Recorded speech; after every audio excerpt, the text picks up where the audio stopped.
awesome 도시. 공공이 들어가면서 인공위성이 밤에 지구를 내려다본 영상은 무척 아름답습니다. 그림에서 반짝반짝 빛나는 곳이 도시입니다. 도시는 자체 발광하는 우리 삶의 거점이자 에드워드 글레이저의 말을 빌리면 인류의 번영을 이끈 최고의 발명품이죠. 여행하다 보면 어떤 도시든 크다고 느껴집니다. 하지만 지구 표면에서 도시가 차지하는 면적, 즉 시가지의 비율은 불과 2에서 3%입니다. 산림, 논밭, 호수하천, 빙하, 사막이 훨씬 크죠.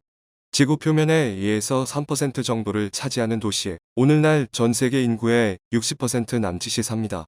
여기에서 전 세계 GDP의 80%가 창출되죠. 도시에 빽빽하게 모여 사는 우리의 모습 어떤가요?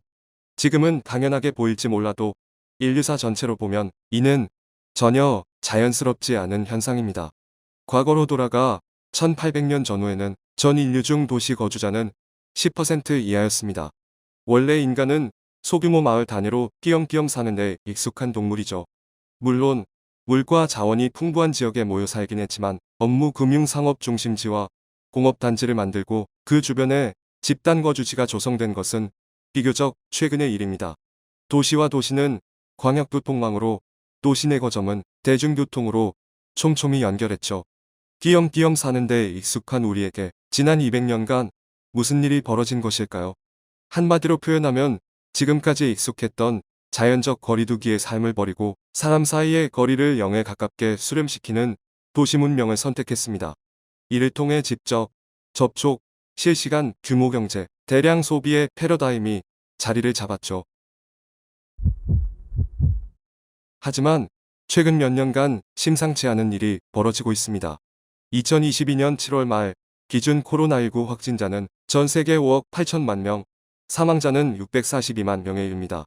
코로나19 팬데믹은 더 가까이, 더 빽빽하게 사는 것으로 체질을 개선한 현 인류의 의문을 제기했습니다.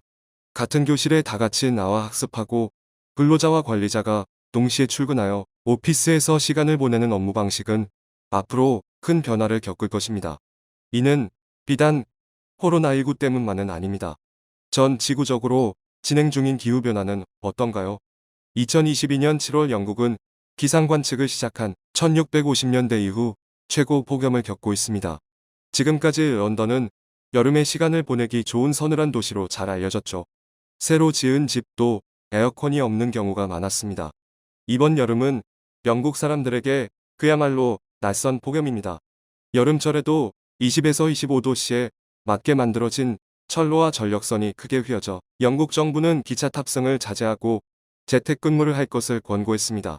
2월 말 이후 지금껏 이어지는 러시아의 우크라이나 침공도 세계를 놀라게 했죠. SNS를 통해 현 인류에게 처음으로 대규모 재래식 전쟁의 참상이 생중계되었습니다.